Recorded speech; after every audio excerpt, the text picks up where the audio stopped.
Арма көрермен, эфирде билікпен бұқара бағдарламасы. Бүгінгі эфирімізде Түркістан облысындағы жол құрылысы мен жөндеу жұмыстары жайлы сөз қозғамақпыз. Жергілікті жауаптылар жыл соңына дейін маңызы бар жолдардың жақсы және қанағатты үлесін 94-7%-ға жеткізуді жоспарлап отыр екен. Осы бағыттағы жұмыстардың барысы мен сапасы туралы сауалдарымызға жауап алу үшін Түркістан облысы жолаушылар көлігі және автомобиль жолдары басқармасының басшысының орынбасары Мержан Жалайыров мырза студиямызға қонаққа келіп отыр. Мержан мырза, сәлеметсіз бе? Қош келдіңіз. Саламатсыздар ма? Қош көрдік. Баршаңызға. Жақында ғана облыс әкіміне жыл басынан бері атқарылып жатқан жұмыстарды және алдағы жоспарларыңызды баяндадыңыздар. Осы туралы бізге де айтып өтсеңіз. Рахмет сұрағыңызға. Жалпы біздің басқарма тарапынан біздің облысымызда, Түркістан облысындағы автомобиль жолдары бойынша жалпы кішкене қысқаша биылғы таңғы жоспарымызды айтып кетсем. Түркістан облысы бойынша автомобиль жолдарын жалпы ұзындығы 17.692 шақырымды құрайды. Бұл бойынша 25 жылы біз облыс аумағында автомобиль жолдарын саласын дамытуға байланысты бюджеттен 50 миллиард теңге қаржы қаралып отыр. Бұл бойынша жалпы құрылыс жөндеу жұмыстары бізде 289 нысанда, немесе 1235 шақырым жолдарды жөндеуге және де 10 жолда орналасқан көпірлер құрылысына жұмсалып отыр. Жалпы біз жыл қорытындысымен 233 нысанды, немесе 951 жарым шақырым жолды пайдалануға беруді жоспарлап отырмыз. Сол жоспарға сәйкес біз жыл қорытындысымен қанағатты жағдайға, жақсы және қанағатты жағдайын 94-7%-ға жеткізуді көздеп отырмыз. Қазір қай пайызда тұрмыз сонда? Біз қазіргі 2024 жылдың қорытындысымен біз жалпы біздіке 93-7%-ға шыққанбыз. Сол 25 жылдың қорытындысымен 94-7%-ға жеткізу жоспарлануда. Жаңа енді құрылыс жұмыстары жүріп жатқан нысандарды, жолдарды айтып өттіңіз ғой. Қай бағыттағы жолдарға басымдық беріліп жатыр қазір? Жалпы бізде облыстық жолдардың санаттары бойынша бізде республикалық маңызы бар жолдар және облыстық маңызы бар, аудандық маңызы бар, және де елді мекеншілік көшелер сол санаттарға бөлінеді.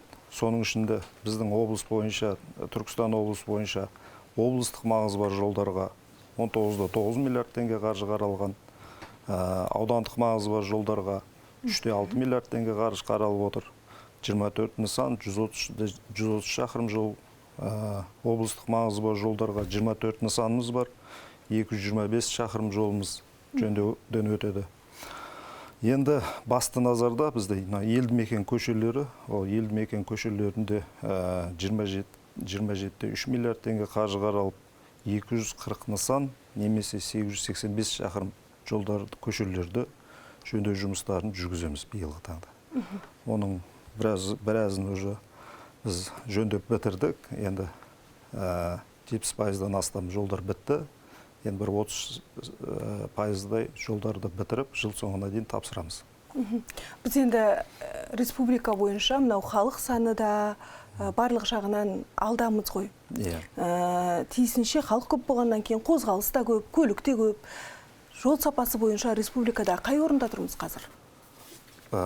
Жол сапасы бойынша республикада біз айтатын болсақ, жалпы бізде қанағаттанарлық жағдай бойынша республикада біз негізі 6-шы орындамыз. Қанағатты жағдай үлесі бойынша. Жалпы біз сапа бойынша кішкене айта кетейік. Енді сын болмай, бұл енді мін түзілмейді дейді. Сын болады. Жол құрылыс жұмыс жүрген жерде сында болады. Сол сынның арқасында мін түзеледі. Сол сапаны бақылау мақсатында біз өте қатты қолға аламыз. Ол бойынша бірнеше іс-шараларымыз бар. Ол бойынша жұмыстар атқарылып жатыр. Мысал келтіретін болсам, алдыңғы жылдарға қарағанда биылғы жылы мынау 7 айдың қорытындысымен біз сапаны бақылайтын сапа құрылыс материалдарын зертханалық сынамалардан өткіземіз біз. Оған арнайы мемлекеттік мекеме бар. Ұлттық сапа орталығы деген. Сол ұлттық сапа орталығынан біз жаңа сынамалар алдыртамыз. Айта кетейін дегенім, бұл жерде біз алдыңғы жылдарға қарағанда ұлттық сапа орталығына сынама алу үлесі бізде 3 есе өсіп отыр биылғы таңда.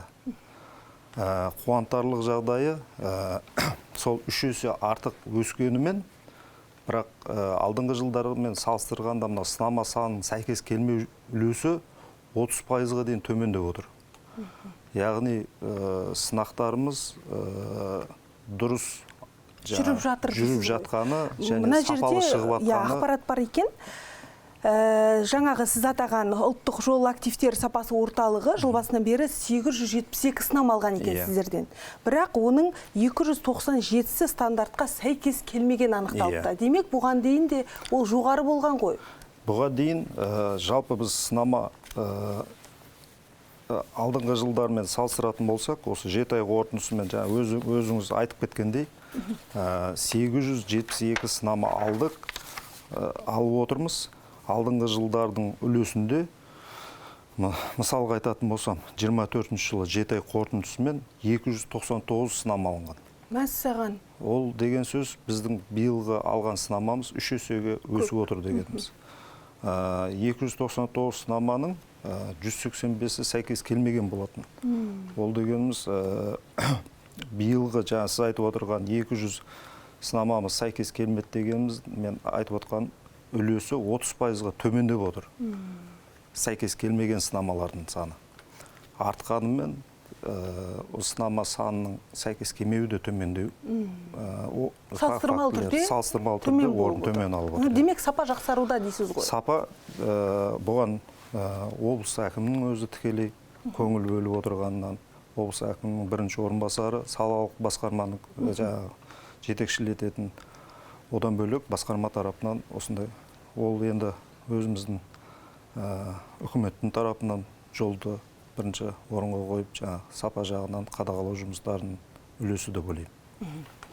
Жаңа өзіміз айттық қой, мынау сәйкес келмеген, стандартқа сәйкес келмеген мердігерлерде анықталды деп. Осындай мердігерлерге қандай шара қолданасыздар? Жалпы енді биылғы таңда айта кетейін. Жалпы бізде жыл басынан бері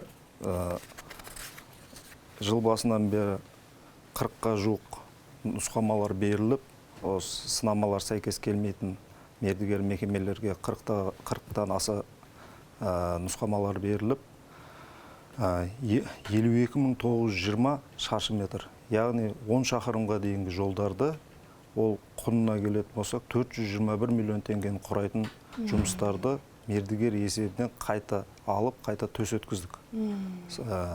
Одан бөлек мердігерлерге 18 миллион теңге қаржыға жуық айыппұлдар салынды.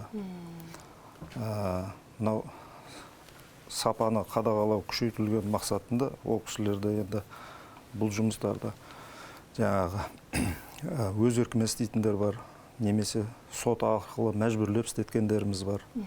Біздің айта кететін сапа бойынша биылғы істеген жұмыстарымыз сол. Енді сапа бойынша деп сөз қозғап отырмыз, осы сапаға тікелей әсер ететін жүк көліктері де бар, арнайы таразылар қойылып жатыр, қателеспесек.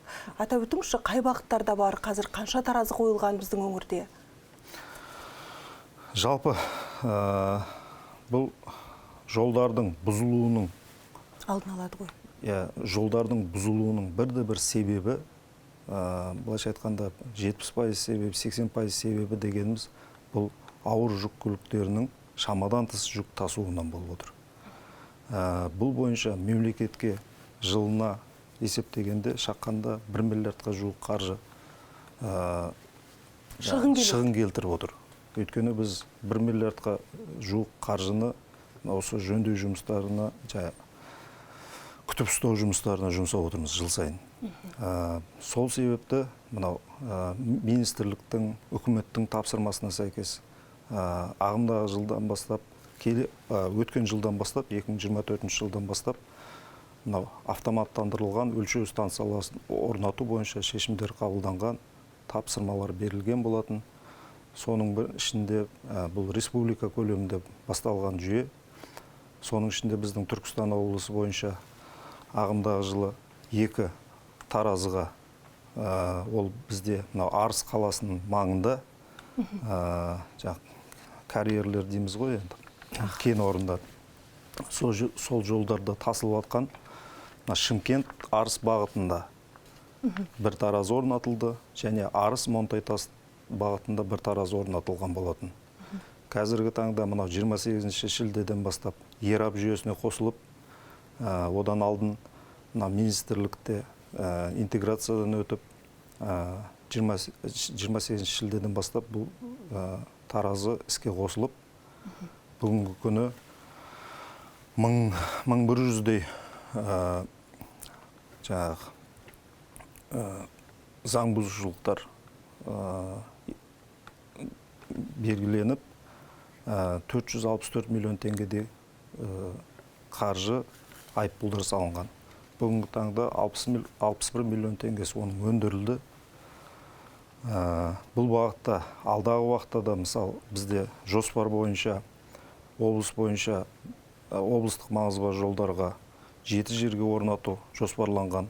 Биылғы жылдың өзінде біз жыл соңына дейін Сайрам ауданы бағытында, Сайрам Қарамұрт жолында, Сайрам Ақсу жолдарында осы таразы орнату бойынша 3 таразы орнатуға қаржы бөліп, қазіргі таңда жұмыстар жүргізілді. Жыл соңына дейін бұны министрлікпен интеграция жасап, және ЕРАП жүйесіне қосып, іске қосамыз деп жоспарлап отырмыз. Жаңа салынған айыппұлдардың бір шамасы әлі өндірілмепті, тек 60%-дан 60 миллион ба, 60% ба, қателеспесем, сонысы ғана? 61 миллион теңгесі. 61 миллионы ғана өндірілген екен. Демек, бұл жерде жаңағы жүргізушілер тарапынан туындайтын қиындықтар, қарсылықтар болады ғой. Бола ма, ондай кездесе ме осындай жағдайлар? Бүгінгі күннің өзінде бұл ЕРАП жүйесіне қосылғалы қаншама жүк тасымалдаушы жүргізушілерге, немесе мекемелер бар, жеке кәсіпкерлер, соларға айыппұл салынған екен, олар тарапынан біршама наразылықтар туындауда. Оның бірі бүгінгі күні өтіп отыр. Арыс қаласында бірнеше жүк көліктерінің жүргізушілері жиналып, әлеуметтік желіде белсенділерді шақырып, сол жерде біраз наразылықтарын туғызып отыр. Ол бойынша қазір Арыс қаласының әкімі, өзіміздің басқарма басшысының өзі тікелей сояққа барып, түсіндіру жұмыстарын жүргізіп жатыр.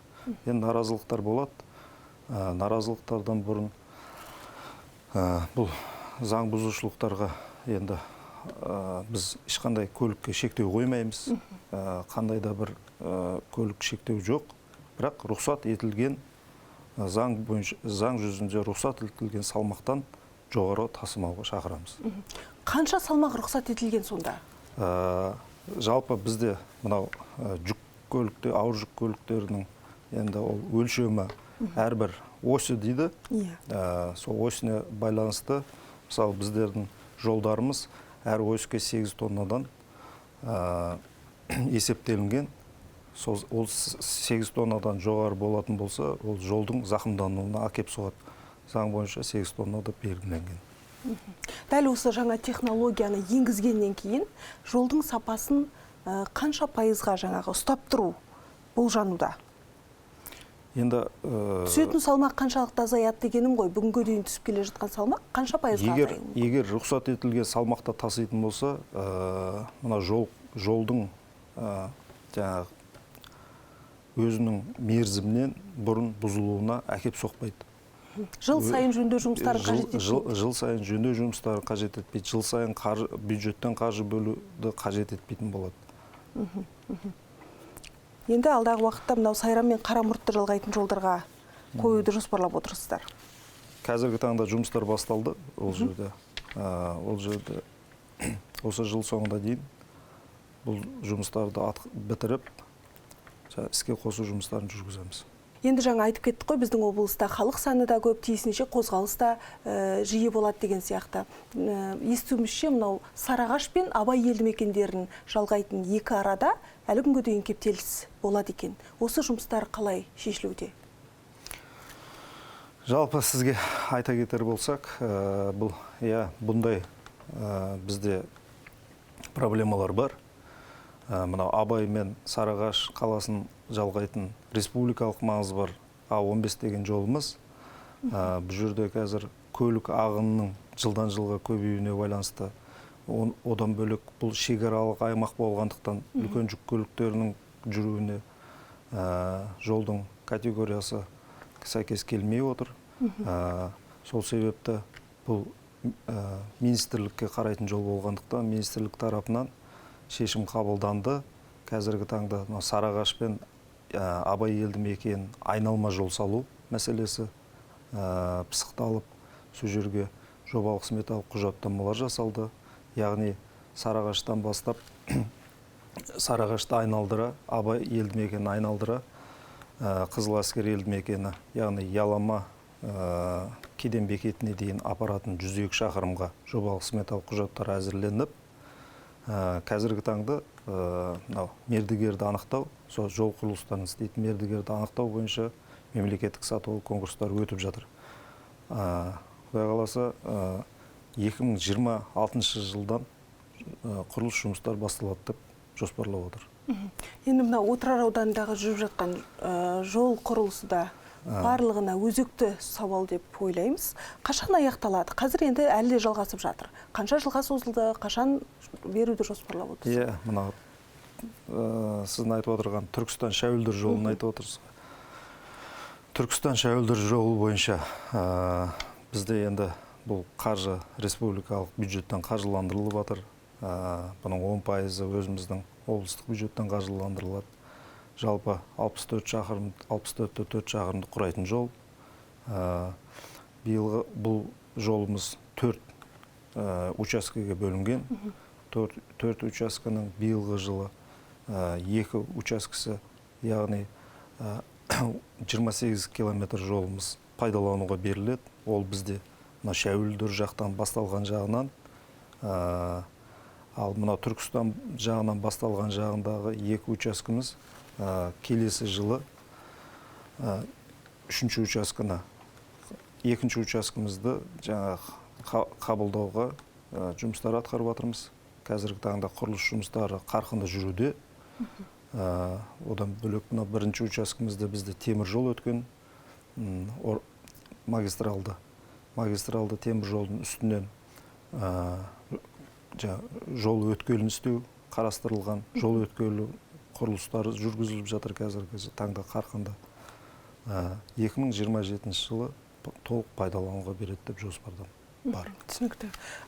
Мынау Кентау мен Түркістанның арасын жалғайтын жолда біраз резонанс тудырған еді осы халыққа. Өйткені көлік апаттары жиі болады, таңертең кешке жұмысқа ары-бері облыс орталығына қатынайтындар көп деген сияқты. Жолды кеңейту жұмыстары жоспарда бар ма? Енді бұл бойынша сұхбаттар бірнеше берген болатын. Бұл бойынша білеміз, жол бірақ қазіргі таңда бюджет қаражатының енді шектеулі болғандықтан жоспарымыз бойынша бұл алдағы жылдарда жоспарланатын нәрсе болып отыр. Өйткені себебі көлік ағынының қарқыны ол санатқа өткізуге бүгінгі күні әлі жетпей отыр. Егер ол қарқын жететін болса, 7000 көліктен асық машина көліктер жүретін болса, тәулігіне. Онда біз жоспарға, негізі жалпы жоспарда бар, бірақ алдағы жылдарда емес. 26-27 жылдарда емес. Одан кейінгі жылдарда. Қазір біз енді бірінші кезекте мынау Түркістан қаласының ішінен ауыр жүк көліктерін жүргізме, енді бұрын республикалық маңызы бар жол болды, ақылы жол болды. Қазіргі таңда біздің Түркістан қаласының ішкі көшесі болды. Қазіргі таңда өздеріңізге белгілі Түркістан қаласының ішінен транзиттік көліктер, ауыр жүк көліктер жүруде. Бірнеше көлік кептелістерін тудырып жатыр. Сол мақсатта бірінші кезекте қазір біз Түркістан қаласының айналма жолын салуды жоспарлап отырмыз. Түркістан қаласының айналма жолы жалпы жобалық сметалық құжаттамалар бүгінгі таңда әзірленуде. Жыл соңына дейін біз мемлекеттік сараптамадан оң қорытындысын алу жоспарлап отырмыз. 2026 жылдан бастап сол құрылыс жұмыстарына бастауды қолға аламыз. Ұзындығы қандай болады оның? Жалпы қай жаққа салынады? Түркістан айналма жолы бізде мынау 30 шақырымды құрайды. 30 шақырымды құрап отыр. Жалпы Түркістан қаласына кіре беретін 30 жылдық ауылы бар. Сол 30 жылдықта жетпей оңға қарай бастайды. Түркістан батыс жағынан, шығыс жағынан, Түркістанның шығыс жағынан айналып, Оранға елді мекенмен өтіп, Түркістаннан шыққан екен, сол жерден қосылады. Ол жерде бізде бірнеше развязка дейді ғой. Сондайлар қарастырылған. Жалпы 4 жолақты болады. Стандарттарға сай. Жақсы. Енді бізде өңірімізде ақылы жолдарда баршылық қой енді. Ақылы жолдарға қандай жағдай жасалып тұрады? Бір ерекшелігі бар ма? Өзге жолдармен салыстырмалы түрде. Қандай бір талаптары бар, өзгешелігі бар? Ақылы жолдар енді бұл бізде Қазавтожол деген республикалық мекемеге қарайды. Енді бізде ол республикаға қарайды деп не қылмаймыз. Кешеде облыс әкімінің алдында болған есепте де облыс әкім біраз сын ескертпелер айтты. Ол республикалық маңызы бар жол бойынша. Ақылы жолдар бізде жалпы бізде 678 шақырым республикалық маңызы бар жолдар болса, облысымызда соның 343 шақырымы ақылы жол болып есептелінеді. 50%-дан астамы? 50%-дан астамы. Жалпы Тараз бағытынан Қызылорда бағытына дейінгі жолдар. Енді мынау әріптестеріміздің кеше баяндап кеткеніне қарағанда, жалпы жылына 29 миллиард теңге қаржы оларға қаралып отыр екен. 29 миллиард теңгенің ішінде 2 миллиард теңгесі осы күтіп ұстау жұмыстарына қаралады екен. Қалған 27 миллиард теңгесі жөндеу жұмыстарына қарастырылып отыр екен. Қазіргі таңда 8 жобалары іске асырылып отыр екен. Ол бойынша да біраз жұмыстар республикалық маңызы бар жолдар бойынша жұмыстар атқарылуда. Бүгін енді міне жаз мезгілінде соңғы күндеріне келіп қалдық. Күз басталады жақында, күн суиды деген сияқты. Қысқы маусымға дайындықтарыңыз қалай? Жалпы қысқы дайындыққа кірісіп кеткен шығарсыздар. Енді қыстың қамын жазда ойла деген атам қазақтың әңгімесі бар. Ол қысқы дайындық бойынша біз осы жаздан бастап дайындық жұмыстарын жүргіземіз. Жалпы автомобиль жолдарына енді қажетті қыс мезгілінде қажетті инертті материалдар. Инертті материалдарды қазіргі таңда біз өзіміздің қоймаларда дайындап қойдық. Ол яғни құм мен тұз. Одан бөлек қазір енді құрылыс жұмыстары біткеннен кейін бізде өзіміздің арнайы көліктерімізді жөндеу жұмыстарын жүргіземіз. Қыс мезгілінде сақадай сай боламыз деп ойлаймыз. Дайындық басталды дейсіз. Ешқандай мәселе болмайды. Ешқандай мәселе болмайды деп ойлаймын. Ешқандай мәселе болмайды. Жылдағы істеп жүрген тірлігіміз. Енді мынау көшелерді кезең-кезеңімен жөндеуден өтіп тұрады ғой барлық көшелер. Қандай талаптар қоясыздар? Қандай ерекшеліктер ескеріледі мердігерлерге? Қандай талап қоясыздар? Бастысы тығыздығы ма?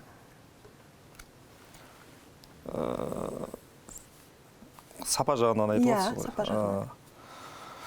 Жалпы бұл бізде жол құрылысының өзінің нормативтері бар. Нормативке сәйкес жолдың тығыздығы бар, суға қанығу дейді. Енді әртүрлі сынамалар бар. Сол сынамалардан нормативке сәйкес жұмыс жасауды, нормативке сәйкес материалдарын қолдануды, сол талаптарымыздың бірінші кезектегі сапа бойынша талап қоятындарымыз сол. Ал мынау жөндеу жұмыстарынан өтетін көшелерді кімдер белгілейді? Ол тұрғындардың сұранысы арқылы іске сама қалай анықтайсыздар? Кезең-кезеңімен бөліп қойған шығарсыздар. Жалпы бұл көшелерге келетін болсақ, бізде мынау жол картасы бекітілген 3 жылғы. 3 жылдық жол картасы бекітіледі. Ол жерде бірінші кезекте біз жаңағы атқарылатын жұмыстардың көшелерді бірінші кезекте біз жаңағы нелеріне қарап, ол жерде қандай да бір коммуникациялар, яғни инженерлік құрылымдар өткен ба, өтпеген ба, егер толық өтуі, одан бөлек жаңағы газ, свет, суы, одан бөлек жаңағы инфрақұрылымы, одан бөлек халық санына да қараймыз көшенің.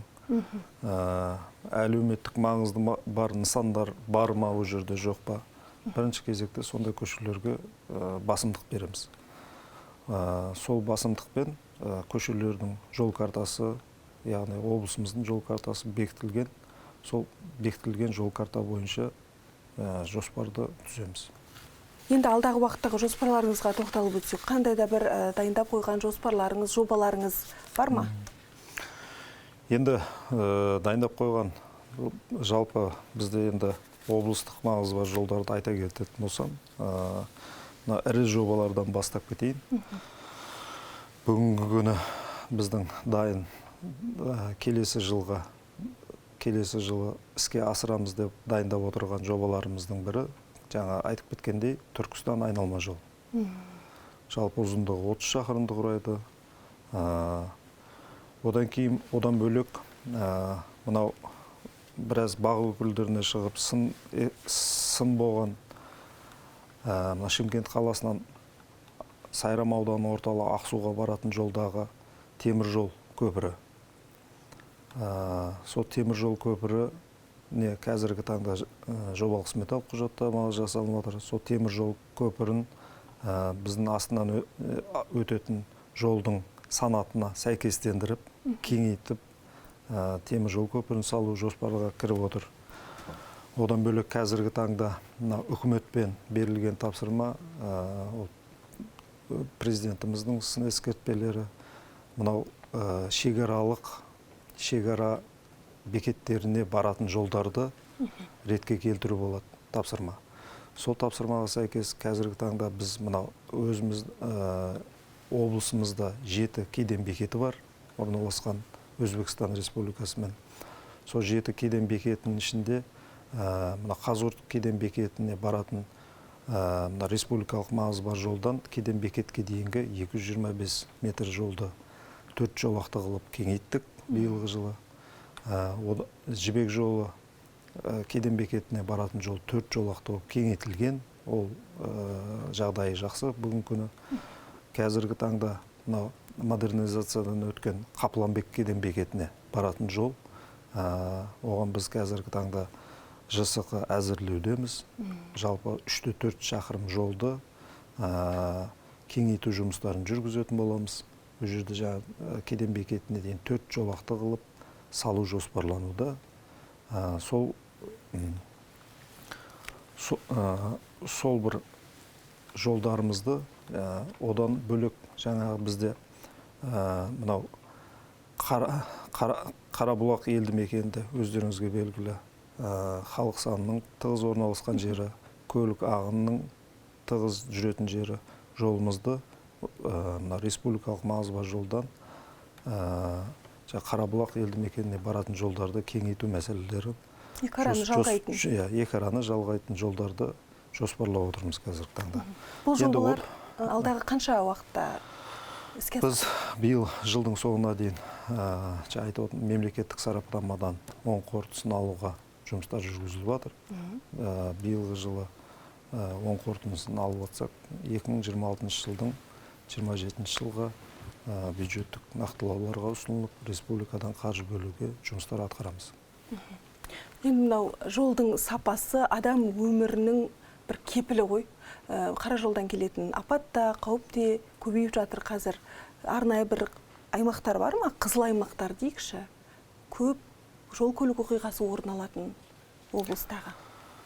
Жалпы жол көлік оқиғалары жиі орын алатын нүктелер бар.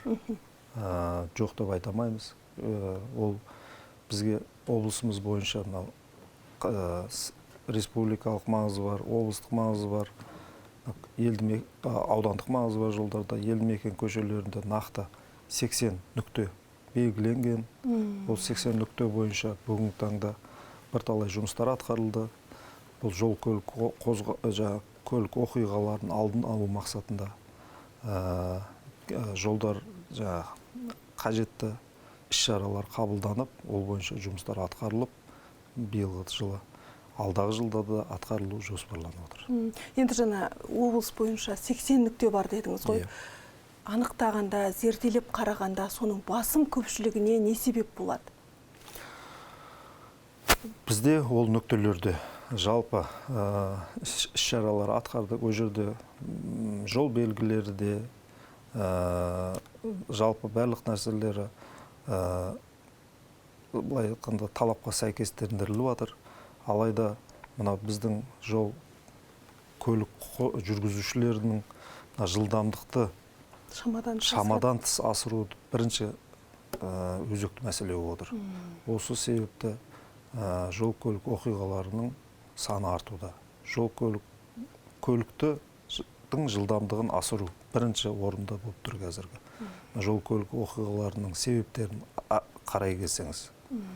Біздің уақытымызда өз мәресіне жетіп қалған екен. Студиямызға арнайы келіп, қонақ болғаныңызға көп-көп рахмет. Ал құрметті көрермен, біз бүгін бағдарламамызда жол сапасына қатысты өзекті мәселелерді айтып, алдағы жоспарларды жеткізуге тырыстық. Келесі кездескенше аман сау болыңыздар.